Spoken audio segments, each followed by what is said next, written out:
मुझे कूड़े के ढेर में एक घायल लोमड़ी मिली थी। खाली समय में मुझे उसकी मुलायम खाल पर लेटना और सोना बहुत सुकून देता था। लेकिन एक दिन जैसे ही उसके घाव भरे, वह इंसान के रूप में बदल गई और खिड़की से कूदकर भाग गई। मैं पूरी तरह अचंभे था। मैंने तो हमेशा उसे एक जानवर की तरह ही पाला था, भला साथी बनाने से इसका क्या लेना देना। इसके बाद मैंने एक मोटा ताजा समोयेड कुत्ता खरीदा। जैसे ही मैं उसे घर लाया, दरवाजे पर मुझे वही लोमड़ी बैठी दिखाई दी। मुझे लगा कि यह मेरा समोयेड है, लेकिन घर लाने के तीसरे दिन ही वह इंसानी रूप में बदल गई। अब वह मेरे सोफे पर आराम से बैठकर आलू के चिप्स खा रही थी और टीवी देख रही थी। जब भी कोई खुशी का पल आता तो उसकी मुलायम पूंछ खुशी से हिलने लगी। उस पल पता नहीं मैंने कितनी बार मन ही मन खुद को शांत किया। उसने मुझसे कहा, मुझे ऐसे मत देखो, मैं एक विकसित बुद्धिमान प्रजाति हूँ। तुम मुझे क्या कुत्ते का खाना खिलाना चाहते हो? मुझे मांस चाहिए, समझे? मैं ऐसी नीच प्रजाति नहीं हूँ जो इंसानों के सामने पूंछ हिलाकर भीख मांगे। मैं अवाक रह गया। इस लोमड़ी को पालना किसी आफत से कम नहीं था। सफेद लोमड़ी को ढूंढे हुए 3 महीने बीत चुके थे। एक तूफानी रात में वह बाहर निकली और जाने से पहले मुझे तीखी चेतावनी दी। लोमड़ी का जीवन में केवल एक ही साथी होता है। मुझे पहले से ही एक लोमड़ी पसंद है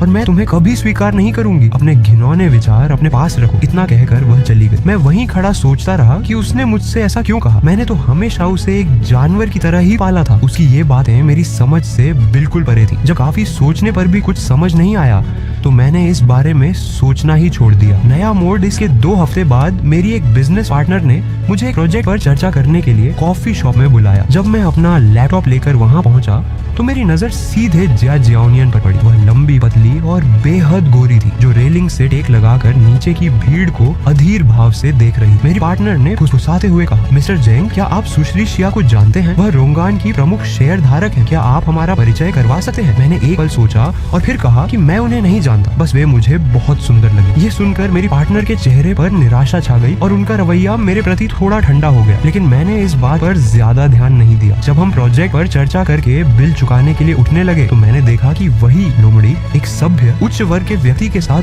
बहुत करीब खड़ी थी। ऐसा लग रहा था जैसे वे एक दूसरे के बहुत करीब हो। मैंने बिना ज्यादा सोचे समझे अपनी नजरें हटा ली। घर लौटते समय मैं एक पशु चिकित्सालय के पास से गुजरा और खिड़की में एक बड़ा प्यारा कुत्ता देखा। मैंने खुद से कहा, इंसानों और लोमड़ियों के इस अजीबोगरीब नाटक से तो बेहतर है कि मैं एक सीधा साधा कुत्ता ही पाल लूं। कम से कम वो चिप्स और टीवी का रिमोट तो नहीं छीनेगा। मैंने अपना हाथ शीशे पर रखा तो उस कुत्ते ने भी अपना पंजा उठाकर मेरी हथेली पर दबा दिया। उसी क्षण मैंने उसे खरीदने का फैसला कर लिया। सच कहूं तो एक कुत्ता पालना किसी विदेशी को पालने से कहीं ज्यादा आसान और आरामदायक होता है। कुत्ते बोल नहीं सकते, उन्हें बस कुत्ते का खाना पसंद होता है और वे बड़े सलीकेदार होते हैं। जब मैं घर पर नहीं होता तो वो हमेशा आलस से कालीन पर लेटा रहता है और मेरे घर आने का इंतजार करता है। मैं उसे समुद्र तट, समुद्री पार्क और सील के बाड़े तक घुमाने ले गया। एक दिन मैं कॉफी शॉप गया तो वहाँ के कर्मचारियों ने कुत्ते को अंदर लाने से मना कर दिया, इसलिए मैंने उसे बाहर दरवाजे पर बांध दिया और सलीके से रहने की चेतावनी दी। अचानक मेरे बगल में 2 लोग आए, एक विदेशी और वही आदमी जो उस दिन उसके साथ बहुत दोस्ताना व्यवहार कर रहा था। उस आदमी ने मेरे समोयेड की हिलती हुई पूंछ को देखा और हंस पड़ा। उसके बगल में खड़ा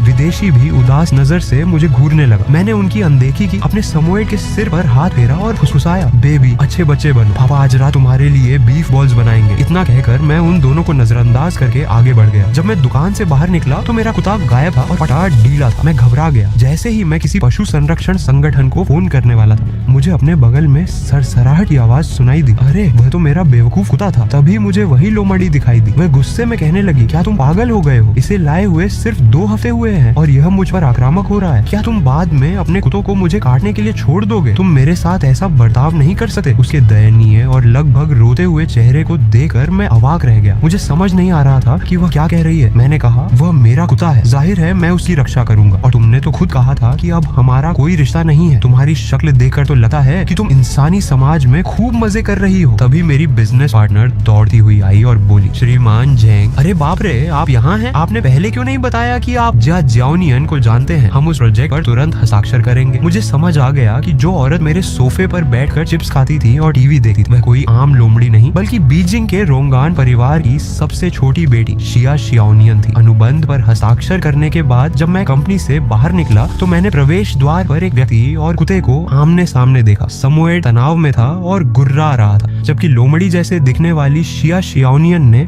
अपनी बाहें मोड़ ली थी और तिरस्कार भरी नजर से देख रही। वह ऐसी भाषा में बात कर रही थी जिसे मैं नहीं समझ पा रहा था, लेकिन कुत्ते शायद समझ सकते थे। मैंने थोड़ी दूर खड़े होकर अपने कुत्ते के सिर को थपथपाया और कहा, शांत हो जाओ, गुस्सा मत करो। शिया शियाओनियन एक पल चुप रही, फिर मेरे पास आकर बैठ गई और बोली, मैं भी तुम्हारा पालतू हूँ, तुम इसे सहला सकते हो, मुझे नहीं। मैंने उसे घूरते हुए कहा, शिया शियाओनियन, तुमने मेरा कुत्ता चुरा लिया। उसने मासूमियत से अपने होंठ काट लिए और कहा, मैंने नहीं चुराया। कुत्ते का पटा बहुत ढीला था, वह सॉसेज लेकर भाग गया। मैं कुछ नहीं कर सकती। उसने मुझसे कहा, ठीक है मैं गलत थी, लेकिन तुम इसके साथ बहुत अच्छा व्यवहार करते हो। तुम इसके सिर पर हाथ फेरते हो, इसके लिए खिलौने खरीदते हो और इसे चूमते भी हो। मुझे बहुत जलन हो रही है, तुम पहले सिर्फ मुझे ही रखते थे। मैंने उसे याद दिलाया, तुमने खुद ही कहा था कि तुम्हारी एक पसंदीदा लोमड़ी है और अब हमारा कोई वास्ता नहीं है। इस पर उसने अपनी सफाई पेश की, वह लोमड़ी मेरा अपना भाई है, उसी माँ का बच्चा। तुम ही दूसरी औरतों को गले लगा रहे थे और प्यार कर रहे थे, जिससे मुझे गुस्सा आया, इसीलिए मैंने वे दुख भरी बातें कही थी। लोमड़ियों का जीवन भर एक ही साथी होता है, तुम जैसे चंचल और बेवफा इंसानों की तरह नहीं। उसने आगे कहा, तुमने मुझे बचाया, मुझे कितनी बार छुआ और गले लगाया, इसलिए मैंने तुम्हें अपना साथी मान लिया है। मैंने उसे साफ शब्दों में समझाया, मुझे नहीं पता कि तुम्हारी लोमड़ी जैसी दुनिया में साथी को कैसे परिभाषित किया जाता है, लेकिन हमारी इंसानी दुनिया में गले लगाना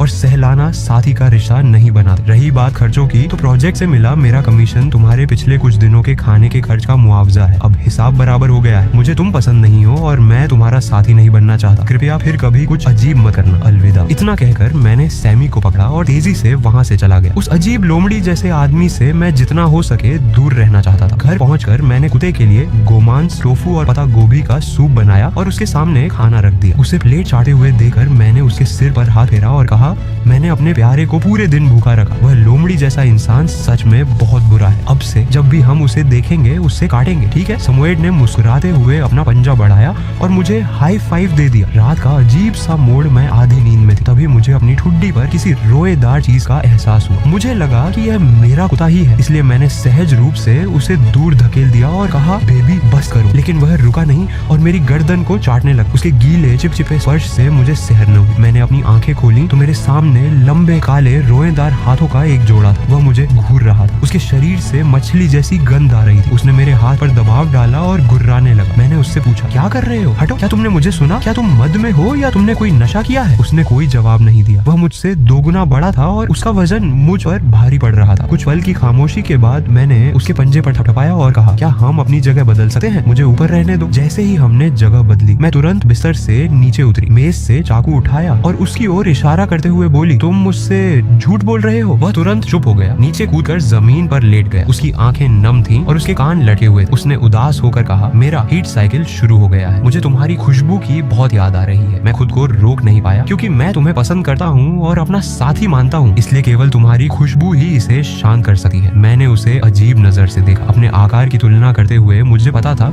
कि मैं उसे हरा नहीं सकती और न ही घर से भगा सकती हूँ। मैंने एक गहरी आह भरी बालकनी से अपने पुराने कपड़े उठाए और उसके सामने फेंक दिए। मैंने कहा, क्या ये ठीक है? इसे अपने पास रख लो। मैंने कुल्हाड़ी को अपने कोट पर रगड़ा। मैं 2 कदम पीछे हटी, बाहर भागी और झाड़ियों की ओर चली गई। मैं ठंडी जमीन पर काफी देर तक बैठी रही। फिर मुझे आराम महसूस हुआ और जम्हाई आई। मुझे बहुत नींद आ रही थी। मैंने तय किया कि कल उस लंपट लोमड़ी से हिसाब चुकता करूंगी। अगले दिन जब मैं उठी तो लोमड़ी ने नाश्ता तैयार कर रखा था, उबले अंडे के साथ सादे नूडल्स जो देखने में बहुत स्वादिष्ट लग रहे थे। उसने मुझे सावधानी से देखा, बार बार अपने एप्रन पर हाथ पहुंचे, मानो मुस्कुराकर मुझे खुश करने की कोशिश कर रहा हो। मैंने हल्की सी हंसी और ठंडे चेहरे के साथ दरवाजे के फ्रेम का सहारा लिया। मैंने पूछा, कल रात क्या हुआ था? उसने जवाब दिया, मेरा हीट चक्र शुरू हो गया था और मुझे तुम्हारी खुशबू की इतनी याद आ रही थी कि मैं खुद को रोक नहीं पाई। मैंने चौंक कर कहा, शिया, तुम्हें हीट चक्र के दौरान मेरी खुशबू की क्या जरूरत है? उसने बड़े विश्वास के साथ कहा, क्योंकि मैं तुमसे प्यार करती हूँ, मैं तुम्हें अपना साथी मानती हूँ, इसलिए केवल तुम्हारी खुशबू ही मेरे चक्र को शांत कर सकती है। इस तरह का मजबूत बंधन अगर मैं तुम्हें यह नहीं दूंगी तो भविष्य में तुम्हारे चक्र के दौरान तुम क्या करोगे? तुम बस मुझे दीवार पर सिर पटकते और मरते हुए देख सकते हो। मैंने तुम्हें चुना है और केवल तुम ही मुझे शांत कर सकते हो। मैंने हैरान होकर सोचा, क्या सभी लोमड़ी मानव इतने मजबूत और दृढ़ होते हैं? उसने अपना पंजा मेरे घुटने पर टिका दिया और गिड़गिड़ाने लगी, कुत्ते को छोड़ दो और मुझे अपना लो। मेरा फर उसके फर से मोटा, मुलायम और अधिक आज्ञाकारी है। मैं आपके लिए पैसे भी कमा सकती हूँ जिन्हें आप खर्च कर सकते हैं। कृपया मुझे अपने पास रखें, मुझे अकेला मत छोड़े। मिस शिया का व्यक्तित्व सुंदर, अच्छे परिवार से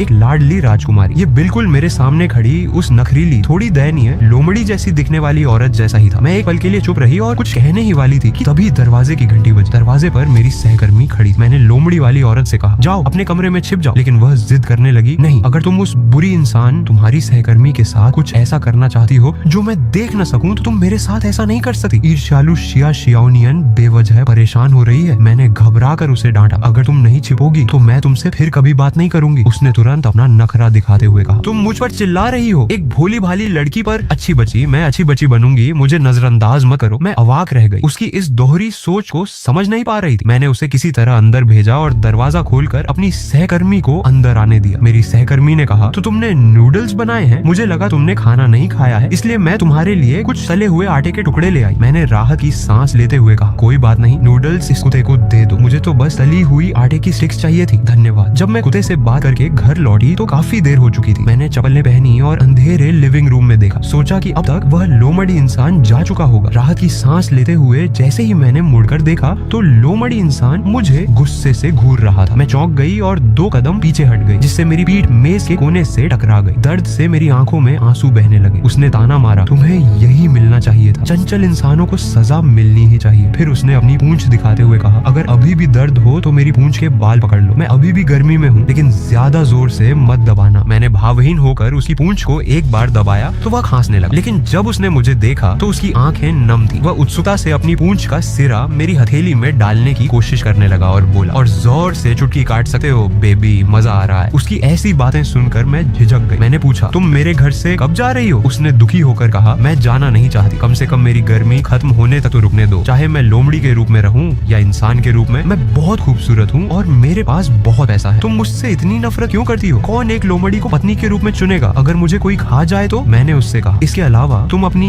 हीट साइकिल के दौरान बहुत चिपकी रहती हो, तुम मेरा सारा रस निचोड़ लोगी और इससे किसी की जान भी जा सकती है। उसने तुरंत जवाब दिया, क्या तुम एक लोमड़ी को साथी के रूप में नहीं चाहती? मैं हमेशा के लिए इंसान के रूप में रह सकती हूँ, बिना अपनी पूंछ या कान दिखाए। क्या यह ठीक है? मैंने सिर हिलाया, मैं सच में ऐसा नहीं कर सकती, तुम्हें कोई और ढूंढ लेना चाहिए। तुम्हारी खूबसूरती और दौलत के साथ तुम मुझसे 100 गुना बेहतर किसी को भी ढूंढ सकती हो। उसने अपना नखरा दिखाते हुए कहा, नहीं, मैं एक नेक लोमड़ी हूँ, मैं अपने जीवन में केवल एक ही व्यक्ति से प्यार करूंगी और मैं कभी नहीं बदलूंगी। अगर तुम्हें मैं पसंद नहीं हूँ तो मैं तुम्हें पसंद करवाने की पूरी कोशिश करूंगी।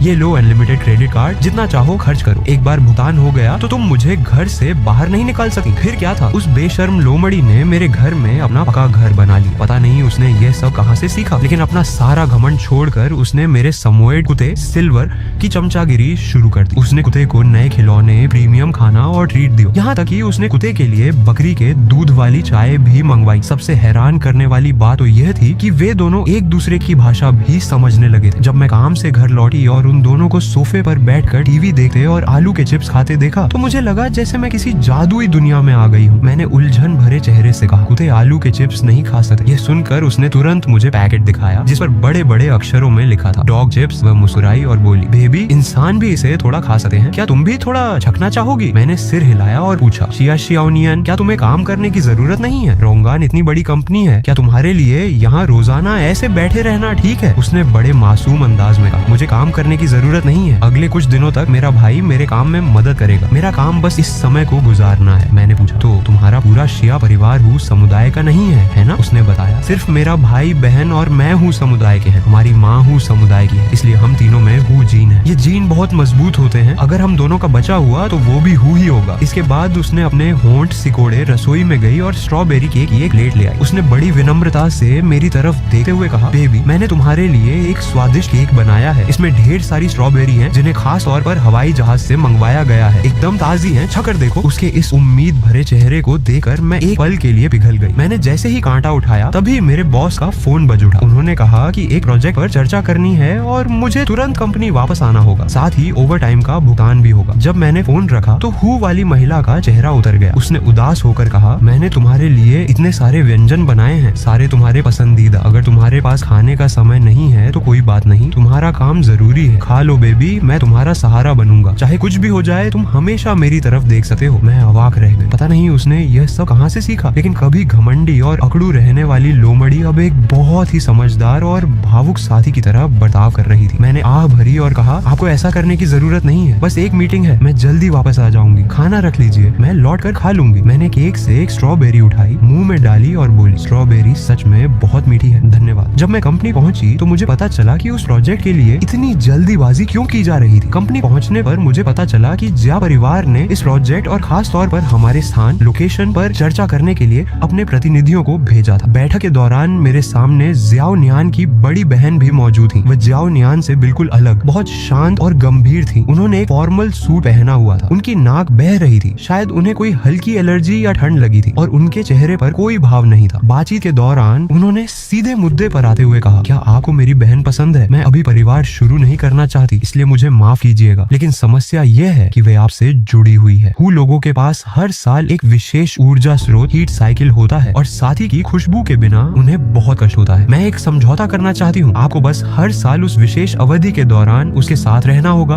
और मैं आपको उसी हिसाब से भुगतान कर दूंगी। मैंने थोड़ा हैरान होकर पूछा, वो जनजाति के लोगों को अपने साथी की इतनी जरूरत होती है? ऐसे में अगर उनका चुना हुआ साथी कभी मर जाए तो वे क्या करते हैं? बड़ी बहन की आंखों में एक गहरी गंभीरता आ गई और उन्होंने समझाया, आप साथी के महत्व को बहुत कम आंक रहे हैं। हमारी जनजाति में अगर किसी साथी की मृत्यु हो जाती है तो हु जनजाति के लोग उसे बर्फीले पहाड़ों पर ले जाते हैं, वहाँ उपवास करते हैं और उसके साथ ही अपनी मृत्यु तक प्रतीक्षा करते हैं। किसी साथी के प्रति प्रतिबद्धता का अर्थ सिर्फ साथ रहना नहीं, बल्कि दूसरे व्यक्ति को अपने जीवन का सबसे गहरा रहस्य सौंपना होता है।